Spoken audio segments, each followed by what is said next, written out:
दोस्तों आए दिन ऐसा देखने को मिलता है कि किसी न किसी यूनिवर्सिटी पर रेड होती है और रेड होने के बाद में उसका चेयरमैन, वीसी या फिर अन्य जो स्टाफ होते हैं उन्हें पकड़ लेती है पुलिस और जेल भेज देती है। या फिर किसी भी ऐसे कंसल्टेंट के पास से काफी सारी डिग्रियां मिलती हैं। डिग्रियां मिलने के बाद में वो यूनिवर्सिटी के चेयरमैन का या फिर यूनिवर्सिटी की मिली भगत होने का नाम लेता है। उसके बाद जो पुलिस की कार्रवाई आगे बढ़ती है उसके अनुसार अगर देखा जाए तो यूनिवर्सिटी में रेड की जाती है। उसके बाद जो यूनिवर्सिटी के ऑफिशियल्स हैं उन्हें भी अरेस्ट कर लिया जाता है। और दोस्तों मैं आपको बता दूं कि क्या एफआईआर होने के बाद ही रेड होती है? ऐसा जरूरी नहीं, बिना एफआईआर के भी कई बार रेड हो जाती है। ये डिपेंड करता है कि केस क्या है, क्या टिप मिली है पुलिस को, कितनी ऑथेंटिक है वो और क्या इंफॉर्मेशन में सत्यता है। ये सब देखने के बाद में पुलिस अपनी कार्रवाई करती है। पर अक्सर ये भी देखा गया कि जो यूनिवर्सिटी के मालिक होते हैं वो अपनी अप्रोच के बल पर, अपने पैसे के बल पर, या मैं कहूं जितनी उनकी जान पहचान है बड़े बड़े अधिकारियों से, उसके दम पर ये सब काम करते रहते हैं और पकड़े भी जाए तो आसानी से निकल जाते हैं। मोनार्ड यूनिवर्सिटी ऐसी ही एक यूनिवर्सिटी है जिसका नाम अब आ गया है इस तरह के स्कैम में। फर्जी मार्कशीटें छापी जा रही थी, क्या है पूरा सच, कितने लोग अरेस्ट हुए, क्या होगा स्टूडेंट्स का, इन सब पर बात करेंगे। ज्यादा कुछ जानने के लिए मोनार्ड यूनिवर्सिटी के बारे में दोस्तों बने रहिए हमारे इस वीडियो के साथ। नमस्कार दोस्तों, फिर एक बार स्वागत करता हूं आप सभी का अपने इस यूट्यूब चैनल पर जिसका नाम है यूनिवर्सिटी इंडिया। मेरा नाम है वीरेंद्र। दोस्तों अक्सर टाइम से मैं आप लोगों को आगाह करता रहता हूं किन यूनिवर्सिटीज में एडमिशन लेना चाहिए, किन में एडमिशन नहीं लेना चाहिए। डॉक्यूमेंट्स को 100% वेरीफाई करवा के रखना चाहिए। अब इस मोड पर मोनार्ड यूनिवर्सिटी के साथ जितने भी ऐसे स्टूडेंट्स ने डिग्रियां ली थी जिनके पास वेरिफिकेशन का कोई सबूत नहीं है, जिनके पास फीस की रसीद नहीं है, एडमिट कार्ड नहीं है या फिर और दूसरे जो वेरिफिकेशन के तरीके होते हैं, वेरिफिकेशन नहीं है,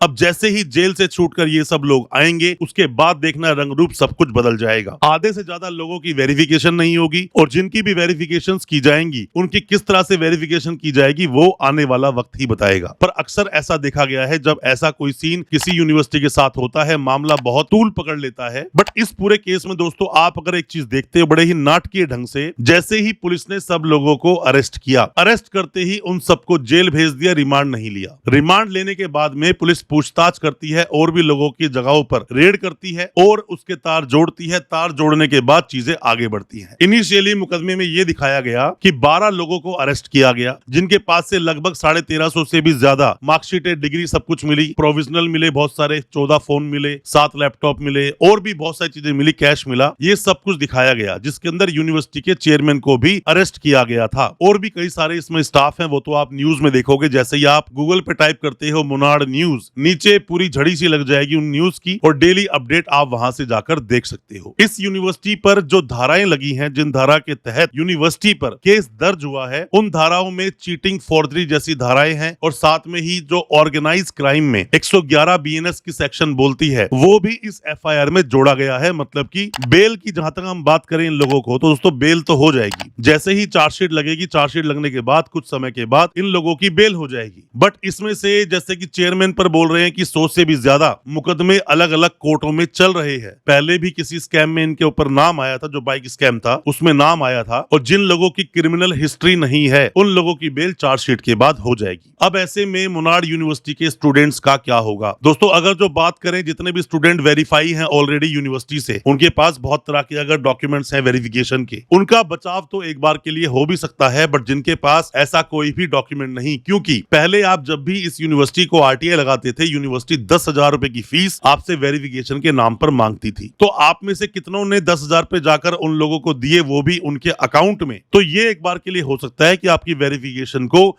मान लिया जाए। बट अगर कैश जाकर दिया और वेरिफिकेशन का लेटर लेकर आ गए थे तो भी आपके लिए फंसने वाली बात है। अब दोस्तों इसमें सेक्शंस की हम लोग बात करते हैं, जो सेक्शंस लगे हैं इन लोगों पर। सबसे पहले लगा है 318 का सबसेक्शन 4 जो की बात करता है चीटिंग की, जो पहले 420 हुआ करता था। बड़ा फेमस सेक्शन आपने सुना होगा, 420 ही कोई इंसान है, तो 420 को 318 का सबसेक्शन 4 बोलते हैं। फिर सेक्शन आता है 338। 338 दोस्तों एक सीरियस सेक्शन होता है जिसका मतलब ये होता है कि किसी भी डॉक्यूमेंट में फॉर्जरी करना, फॉर्ज करना, डॉक्यूमेंट में छेड़छाड़ करना। तो ये फॉर्जरी में इसमें जो सजा का प्रावधान है वो 10 साल तक और उम्र कैद तक का प्रावधान है, इसलिए ये मामला सीरियस बन जाता है। एक आता है 336 का सबसेक्शन 3। ये बात बोलता है इलेक्ट्रॉनिक तरीके से जब किसी भी डॉक्यूमेंट को छेड़छाड़ करके उनको बदला जाए तो ये सेक्शन 336 के सबसेक्शन 3 का बन जाता है।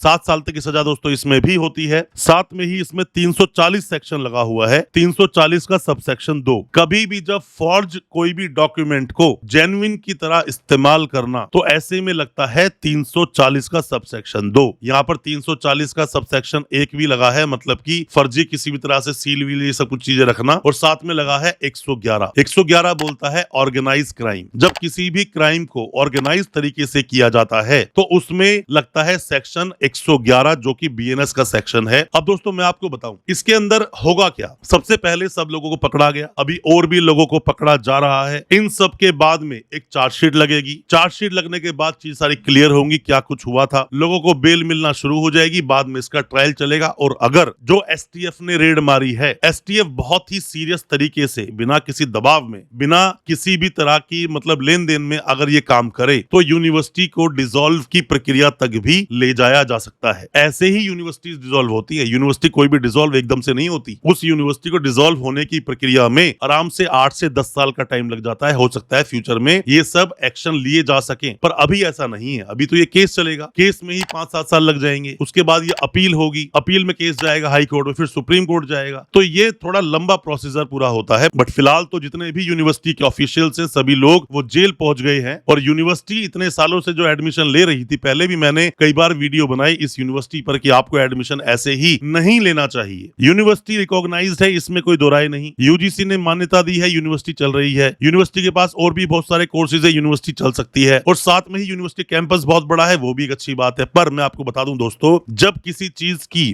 वैल्यू होती है और वो चीज मार्केट में छापी जा सकती है, लोग उसको छापकर पैसे को अर्जित करना शुरू कर देते हैं। इसी तरह फर्जी नोट होता है, नोट की वैल्यू है, फर्जी नोट बनाकर मार्केट में चला दो। उसी तरह से मुनाड़ की मार्कशीट की वैल्यू है, और जैसे ही मार्कशीट को फर्जी बना देते हैं, बेच देते हैं। और इसमें तो ये भी बोला गया कि मार्कशीट्स को बेचने के लिए 50,000 रुपए से लेकर 4 लाख तक की उगाही चल रही थी। ऐसा सब कुछ दोस्तों चल रहा था। तो मेरा मानना सिर्फ यही है कि मुनाड़ यूनिवर्सिटी के जितने भी स्टूडेंट्स हैं, फिलहाल उन सभी पर तलवार लटक गई है। सभी के लिए प्रॉब्लम है, सभी के लिए समस्या ये सामने खड़ी हो गई है। फ्यूचर में क्या होगा, क्योंकि यूनिवर्सिटी का मालिक ही जब जेल चला जाए तो ये सबसे ज्यादा सीरियस एक बात बन जाती है। क्या होगा स्टूडेंट्स का फ्यूचर में, उस पर भी एक वीडियो लेकर आएंगे। वीडियो का इंतजार करना। जो भी जिस भी तरह के सवाल हैं आपके दिल में मुनाड़ यूनिवर्सिटी को लेकर, कमेंट बॉक्स में सवाल पूछो या व्हाट्सएप करना, हम आपको उसका रिप्लाई जरूर करेंगे। बट डॉक्यूमेंट्स को तो वेरीफाई अच्छे से करवा के आपको रखना ही चाहिए। दोस्तों उम्मीद करता हूं आज का हमारा वीडियो आपको अच्छा लगा होगा। अच्छा लगा हो आज का वीडियो, चैनल को सब्सक्राइब करना बिल्कुल ना भूलें, साथ में लगा बेल आइकन जरूर दबा दें ताकि इसी तरह की एजुकेशनल वीडियोस आप तक पहुंच सके सबसे पहले। बहुत बहुत शुक्रिया दोस्तों, धन्यवाद हमारी इस वीडियो के साथ बने रहने के लिए।